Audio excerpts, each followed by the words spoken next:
Este es el programa personal de este canal. Entrevistas, datos de interés en Lucho Quiroz presenta. ¿Cómo estamos, amigos? Javier Milei, el economista que ingresó hace pocos años a los medios de comunicación para hablar de economía, que demostró tener una personalidad bastante discordante con lo que políticamente es correcto. Alguien que no parecía tener un proyecto político. Cuando lo vimos las primeras veces, comenzamos a comprender que se estaba formando una especie de liderazgo a través de lo mediático. Alguien que llamó la atención de una forma furibunda en sus respuestas, en su manera de ser, y que básicamente se comportó como un antisistema de lo que viene a ser la formación que se tiene que demostrar mediante un profesional con ideas liberales dentro de lo que viene a ser ese roce político que tuvo en un inicio. Se ganó, obviamente, la antipatía de toda la gente progresista, la gente de izquierda en general, y también de las personas que, pues, obviamente, siempre creen en que las buenas formas no se deben de perder. Poco a poco, Milei comenzó a escalar políticamente, tuvo un proyecto con el señor José Luis Espert, quien al final dejó ciertas aspiraciones, mientras que Milei, luego de ser electo diputado, comienza a despegar como ese líder que mucha gente esperó. La verdad, yo no sé si esto fue algo armado desde un inicio, aunque lo parece, o una especie de prueba televisiva de más o menos cuál debería de ser el comportamiento, la personalidad de un futuro líder nacional. Alguien que dentro de la psicología de masas pudiese llegar a calar, avanzar y de repente llegar de alguna manera a introducirse en la mentalidad de la gente con un mensaje liberador, un mensaje distinto, más esperanzador de lo que los argentinos habían escuchado antes. Pero esto podría confirmarse después de que él llegase a ser diputado. Milei comienza a cambiar un poco, no mucho, pero un poco. Comienza a ser solicitado por diferentes medios, se llega a desarrollar, a desplegar una estrategia en medios virtuales, me refiero a redes sociales, etc.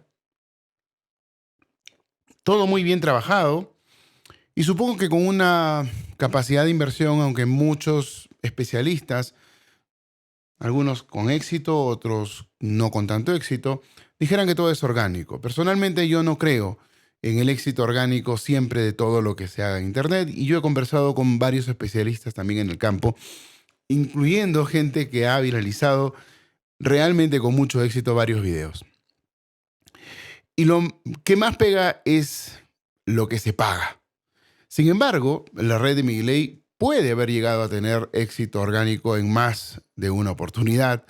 No tengo duda de ello, sobre todo porque todos han trabajado, digamos, de una manera muy aplicada.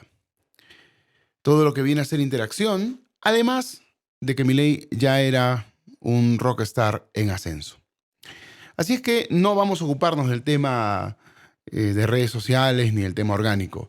Vamos a decir lo siguiente. Milei, durante sus exposiciones, sus apariciones en medios, me refiero, era una persona que reventaba y estallaba una, dos veces, a veces hasta tres, para luego calmarse. ¿Qué es lo que pasa allí?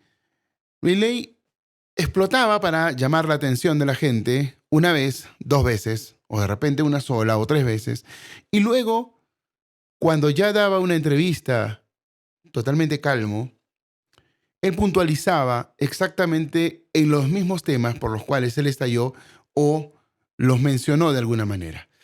¿Qué genera Milei? Llama la atención, coloca los temas de agenda y luego los desarrolla con tranquilidad. Al tener la atención de las personas, su mensaje cala mucho más profundo, cala mucho mejor. De eso yo no sé si sus opositores se dieron cuenta, pero en los medios de comunicación poco se habló de la trascendencia de Milei porque la consigna era minimizarlo o desprestigiarlo. El problema es que Milei llegó a calar tanto y a tener el apoyo de mucha gente, digamos, del pueblo, aunque todos somos el pueblo, pero el asunto está en que no se fueron dando cuenta los rivales de él que Milei ya había avanzado bastante antes de que fuese considerado un verdadero peligro. Muy inteligente la estrategia, simple, inteligente, pero al mismo tiempo, de alguna forma, sofisticada, porque no se puede llegar a avanzar tanto frente a tremendos monstruos que tiene al frente. Sigue teniéndolos. Así es que todo lo que ha hecho él ha sido muy interesante.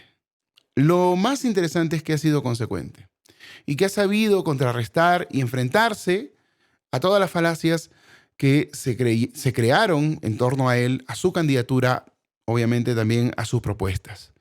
Mentiras de ambos bandos, me refiero del bando peronista kirchnerista y también del bando de Juntos por el Cambio. Sobre Miriam Bergman, ¿qué puedo decir? La verdad es que solo sirve para gritar, para agitar, para, digamos, desarrollar con mayor velocidad lo que viene a ser el esquema de defensa y ataque de la izquierda, ¿no? Primero me ofendo, grito, me victimizo, luego cambio de tema, llevo las cosas para otro lado, vuelvo a gritar, etcétera. Bueno, en fin, algo que todos ya conocemos. Se enfrentó a ella varias veces, ella también dijo muchas cosas. Sin embargo, el tenor fue primero tomarlo a él como una persona un poco desquiciada, como un violento, como un provocador, pero puntualizaron mucho en el tema de la violencia. Y el problema es que nadie se dio cuenta de que Milei utilizó astutamente, o digo yo, más que astutamente, inteligentemente, el tema de lo iracundo que fue, lo beligerante en algunos momentos que fue. Porque eso corresponde en realidad a la sociedad, al comportamiento social, que es, no sé si tan violento, pero sí agresivo permanentemente. Y cuando se tiene una sociedad mentalmente convulsa, me refiero a que ya estresada, con poca esperanza, alguien tenía que llenar el lugar de la esperanza. Y ninguno de los políticos que ya estaban allí sabían o saben muy bien que no pueden llenar ese espacio de la esperanza porque ya los conocen. Era imposible que Macri pudiese volver. Él ya tenía un techo, él tiene un problema, que no hizo un buen gobierno y fue el caballito de batalla del kirchnerismo al principio para poder encontrar un soporte que los haga volver al poder y así funcionó. Y además de eso, pues a Macri le sacaron muchas cosas a lo largo del camino que no fueron positivas. Y entonces, ¿quiénes quedaban? Bueno, quedó Spert por ahí, se diluyó, se unió a Juntos por el Cambio. Spert muy inteligente, por supuesto. Pero el detalle es que aquí aparece un sujeto que, no sé, yo digo, cada vez que lo veo me reviso los bolsillos porque me genera una desconfianza tal y es Larreta. No entiendo cómo han podido votar por alguien así, bueno, a vista de sus resultados me refiero, pero yo creo de que si bien es cierto que todos decimos que no es justo que nos guiemos por las apariencias, a veces hay personas que la verdad nos generan una desconfianza impresionante de aquí hasta los confines del universo y personalmente, lo digo personalmente, para mí Larreta es uno de ellos. Luego aparece Bullrich, que no era nueva en la escena, tiene un pasado montonero, aunque ella diga que se haya redimido. Cuando le tocó ser autoridad o funcionario, pues demostró estar siempre muy apegado al tema socialista. Por lo tanto, muchas de las cosas que se viven en una etapa temprana de la vida quedan tan marcadas y tan asentadas en uno mismo que aunque uno diga esto ya pasó, esto ya fue recapacitado, de todas maneras comandan el destino del subconsciente. Y eso fue lo que ocurrió con Bullrich en ese momento. Bullrich, el perfil de ella, yo no voy a opinar tanto de ella, porque si bien tengo información, me van a decir, vos no sos argentino, ¿viste? Y entonces pues obviamente no quiero llegar a tanto, pero sí a decir que se hizo una persona nada confiable. Lo que diga Milei que Patricia Bullrich es una traidora porque ella fue la persona que estuvo detrás de varios ataques últimos que le hicieron precisamente a Milei en el tramo final de la campaña antes de las PASO, pues definitivamente no lo ha podido comprobar él. Si no lo ha podido comprobar, pues nosotros tampoco podemos decir, bueno, es así. El que siga a Milei, que le crea a Milei. Yo no digo que no, en política pasan demasiadas cosas, demasiadas cosas. Y entonces, aquí lo que yo tengo que decir es lo siguiente. Que si bien es cierto, yo coloqué en mis redes sociales 2 veces Milei, el día de las PASO, y después cuando llegó al 30%, 32%, primero y después al 30%, también puse Milei. Y lo voy a explicar para que se comprenda. Yo no soy liberal, no soy libertario, no soy un radical en cuestión de política, no sigo ideologías, prefiero sacar mis propias conclusiones y tomar decisiones con base en eso y al conocimiento que tengo de las cosas. Así es que el tema es que Milei, para mi parecer, representó siempre, y hoy más que nunca, la única alternativa, la única esperanza para un cambio de verdad en la Argentina. Y es fácil decir por qué. Porque después de todo el desmadre que hizo en la Argentina el kirchnerismo, y sabiendo de que Cristina siguió siendo la presidenta a pesar de todo lo que se le ha demostrado, y con la sentencia que tiene encima y que no la lleva a la cárcel,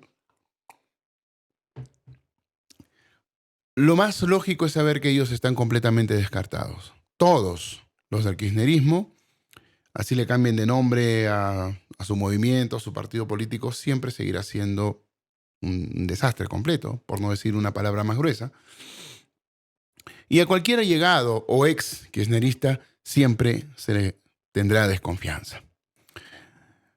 Todos los demás de izquierda y todos los demás partidos pequeños no demuestran un liderazgo real. Así es que, por lo tanto, estas personas también quedan descartadas. ¿Quiénes quedan entonces? Quedaban Larreta y Bullrich. Bueno, ya hablé acerca de los dos.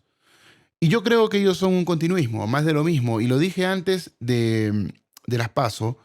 Para mí ambos eran lo mismo que Macri. Para mí Macri en su momento significó esa esperanza, pero lamentablemente no supo cómo tener el temple suficiente para aplicar las políticas que seguramente hubiese aplicado en un escenario completamente diferente. Parece que Milei no tiene no solamente pelos en la lengua, sino no tiene ese pequeño espacio de temor suficiente como para doblegarse tan fácilmente. Muchos argentinos y otros especialistas también me han hablado muchas veces de que el peronismo es el cáncer que domina la Argentina y que sin peronismo Argentina sería otra cosa. La verdad yo pienso que es lo mismo, es exactamente lo mismo. Estoy de acuerdo con esa afirmación. Pero sin embargo, hay muchos peronistas que se han acercado por una cuestión de convicciones sociales a Milei. Probablemente su voto salga de allí. Mucha gente creyó que a través de las encuestas se iba a conseguir lo de siempre. Se vota hacia el ganador, al primero o al segundo, pero no al que viene por debajo. Y en este caso, las encuestas colocaban tercero y hasta casi cuarto a Milei. El día de las PASO, Milei, no voy a decir arrasó, pero fue muy por encima. Fue hacia más del doble de lo que le daban las encuestas. Y terminó primero. Y lo que yo dije cuando ciertos especialistas comenzaron a comentar, yo no sé si este es el techo de Milei o es el piso de Milei, y yo dije, este es el piso de Milei. Y no porque se presente por primera vez a una elección como esta y haya sido algo muy ascendente lo suyo, aunque oculto, aquí en el Perú decimos voto oculto. Yo creo que no fue voto oculto, ocultaron el voto más bien, las encuestadoras. Y el asunto es lo siguiente, que yo señalé que mucha gente, por temor, no votó por Milei, por indecisión no votó por Milei, porque le creyó al tema de las encuestas no votó por Milei y que Milei tranquilamente pudo haber tenido 10 o 15% más. Luego se habla, a los 2 días o al día siguiente, perdón, de lo que yo dije, se habló de que Milei perdió entre 5 y 10% porque no tuvo personería adecuada en varios lugares. Allá le llaman fiscalizadores. Aquí son personeros. Entonces, yo no estaba tan lejano a lo que se asegura. Tampoco voy a decir que es exactamente lo mismo que yo pensé, pero creo que Milei tranquilamente en este momento estable puede conseguir un 40% él solo. Su voto duro no es 30%, su voto duro debe ser 35% por lo menos. Ese 40% o 45% que hubiese logrado no lo iba a hacer presidente, pero hubiese preocupado y ridiculizado a los demás candidatos. Absolutamente estoy seguro de que eso hubiera pasado. Sin embargo, la maquinaria peronista empezó inmediatamente el mismo día de las PASO. Esa misma noche comenzaron a hablar de cosas un poco duras sobre Milei, pero también al día siguiente esa devaluación de la moneda que ya estuvo programada, pero que se la quieren achacar a Milei, que algunos medios de comunicación en la Argentina están diciendo lo mismo, y que en el rebote internacional algunos medios de izquierda también dicen lo mismo, pues demuestra lo que está pasando. Y las declaraciones desafortunadas de este señor Fernández, no me refiero al supuesto presidente, sino a otro, Aníbal Fernández, si no me equivoco, quien tiene que ver con el manejo de la seguridad en Argentina, señaló de que si se querían hacer las reformas de Milei o aplicarlo de Milei, se iba a tener muchos muertos, mucha sangre. Ese es el peronismo. Y así me lo dijeron algunos amigos argentinos cuando conversé con ellos luego de las PASO también. El peronismo siempre ha metido miedo, ha sido una especie de terrorismo de Estado permanente y eso se puede ver a través de todas las medidas que se han dado a lo largo de la historia con gobiernos peronistas, pero también con los actuales piqueteros y mucha gente más que amenaza y con la vía libre a lo que viene a ser la delincuencia, la inseguridad ciudadana en general en la Argentina, que sucede exactamente lo mismo en todos los países que tienen gobierno de izquierda. Un desastre de inseguridad para tener y mantener a la población sumida en otro tipo de preocupaciones, menos en un interés nacional, menos en cómo se desarrolla la política y mucho menos, algo mucho más lejano, en conseguir soluciones o en pensar en soluciones para poder abordar los problemas y resolverlos. O que yo le atienda a alguien que me diga cómo lo va a resolver o cómo va a resolver otras cosas. El miedo siempre ha sido un factor determinante en todo gobierno de izquierda, sea dictatorial, de cualquier tipo, sea totalitario, etcétera, o de repente, si es que se trata de un gobierno de izquierda que va oprimiendo a su pueblo, como en el caso de la Argentina. Miren si no cómo está Ecuador, cómo lo dejó Correa y cómo fue avanzando.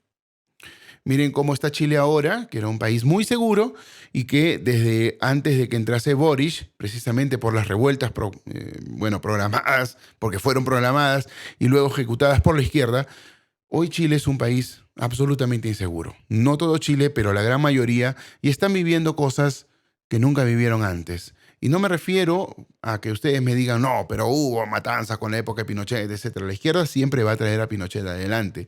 Pero el detalle no es ese. El detalle es el contexto actual en el que se vive y por qué razón está pasando esto. Esto fue programado y fue a la fuerza.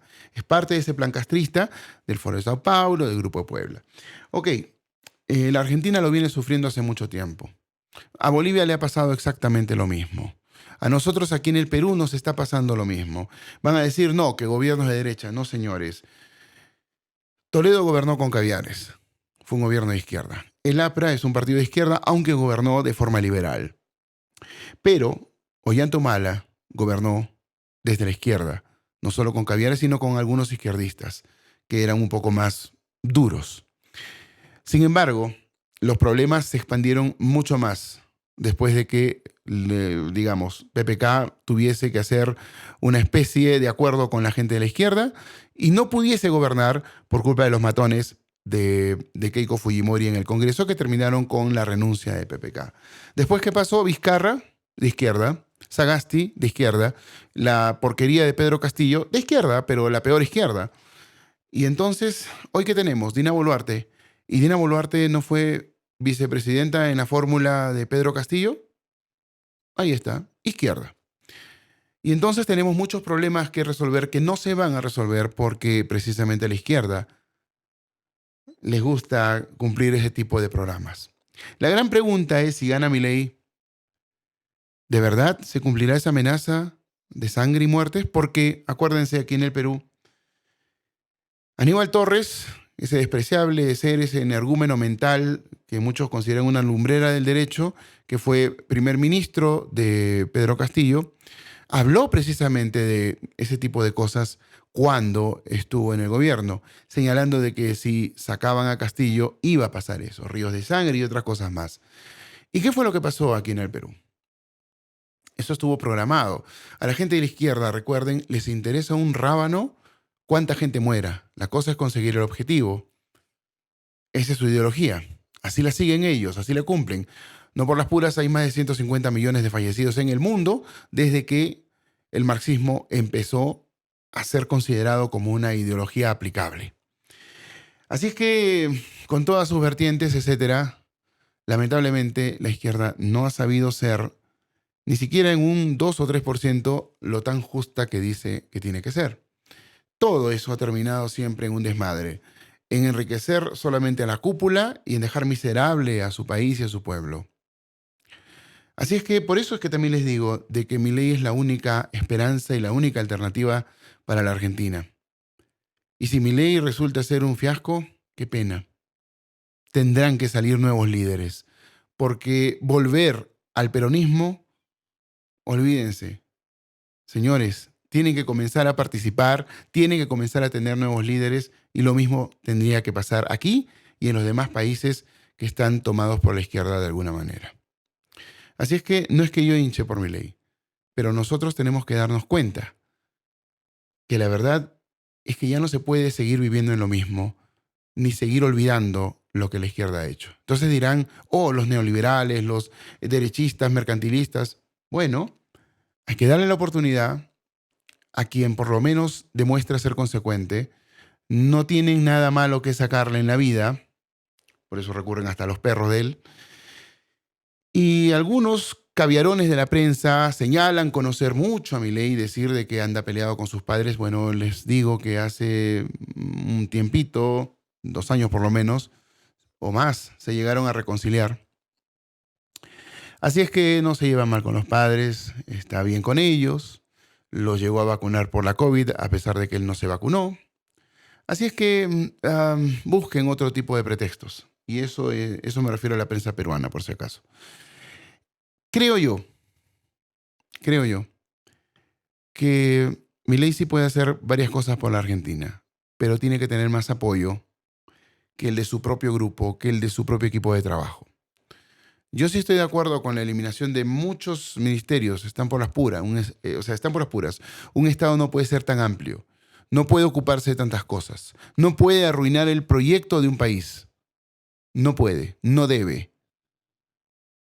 Y si él señala que reduciendo hay formas de poder ocupar ciertas áreas que son fundamentales, me parece bien. Y eso de tener 3 generaciones son pasos de corto, mediano, largo plazo, que seguramente él no los va a cumplir porque no va a ser presidente otra vez, probablemente. Así es que va a dejar encaminada a la Argentina. Si es que lo dejan, si es que él cumple, si es que la población lo apoya. Ojalá que le vaya bien a la Argentina. Yo espero que sí. El problema es que la política tiene tantos intereses y como él dice, hay políticos chorros, acá le decimos choros, que es lo mismo al final de cuentas porque roban y son corruptos. Ese es el tema, que ellos van a buscar que sabotear todo lo que sea porque son apátridas de corazón, digamos, o sea, no tienen patria, no tienen bandera, no respetan nada. Lo único que quieren es conseguir sus objetivos. Así es que la población es la que tiene que estar vigilante y apoyando permanentemente. Veremos qué pasa en octubre. Nosotros todavía seguiremos comentando. Pero por ahora, creo que Milei no puede bajar la guardia y la gente argentina tiene que perder el miedo, el temor al peronismo. Ojalá se acabase con el peronismo. Muchos dicen que esta es una derrota del peronismo. Yo no creo que sea una derrota del peronismo hasta que se proclame el presidente, si es que pierde el peronismo. Por ahora está golpeado, está lesionado, está babeando y gateando el kirchnerismo. Veremos qué pasa. hay Milei todavía para un buen rato. Y ojalá que no se den las prácticas que se han dado en el Ecuador, allá en Argentina. Un abrazo, cuídense. Gracias por haber estado con nosotros. Esto fue Lucho Quiroz presenta